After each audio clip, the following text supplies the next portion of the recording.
يسعد كل أوقاتكم متابعين قناتي قناة وصفات نسرين الوادي. وصفتنا لليوم راح نعمل أطيب حلا ليالي لبنان بدون استخدام بيض، ونغير كمان عن القطايف. يلا نشوف المقادير والطريقة سوا. أول شي راح نحتاج 5 أكواب من الحليب السائل. ممكن نستخدم حليب بودرة مع مي، بس بشرط يكون مجموع الحليب البودرة والمي 5 أكواب. يعني ما نحط 5 أكواب مي وبعد هيك نضيف البودرة، لا، يكون مجموع كامل 5 أكواب. راح نضيف عليهم كوب من السميد ونص كوب من السكر، وطبعا مقدار السكر اختياري حسب الرغبة. وراح نقلبهم على البارد لحتى يتجانسوا. بعد هيك راح ناخدهم على النار مع التقليب المستمر لحتى يسخن معانا الخليط. بدي أحكي شغلة بالنسبة لحلو ليالي لبنان، إنه ممكن نتدارك في الخطأ إذا صار معانا في المقدار. يعني إذا حسيناه خفيف ممكن نضيف كمان شوية سميد، وإذا حسينا العكس إنه كتير تقيل ممكن نضيف عليه حليب.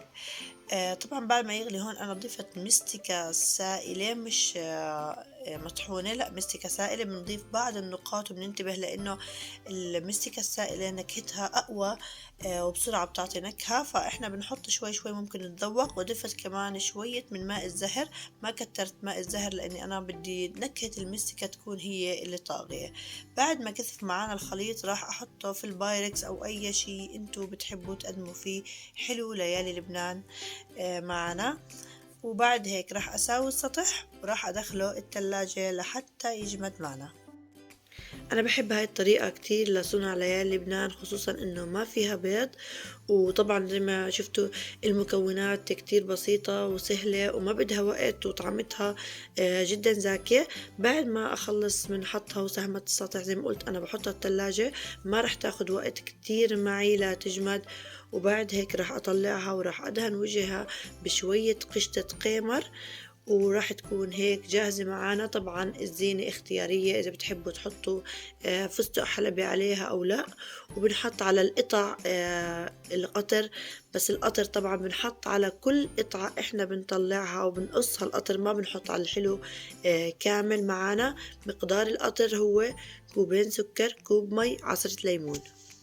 وبهيك وصفتنا صارت جاهزة معنا. أنا راح أقطعها لحتى نبلش نقدمها.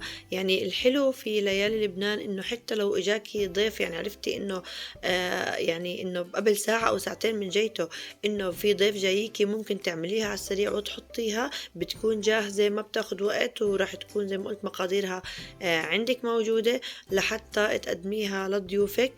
بصراحة طعمتها جدا لذيذة وزاكية. وأنا كمان استخدمت بدل القطر حطيت عسل طبيعي لحتى كمان يكون أفيد من ناحية صحية.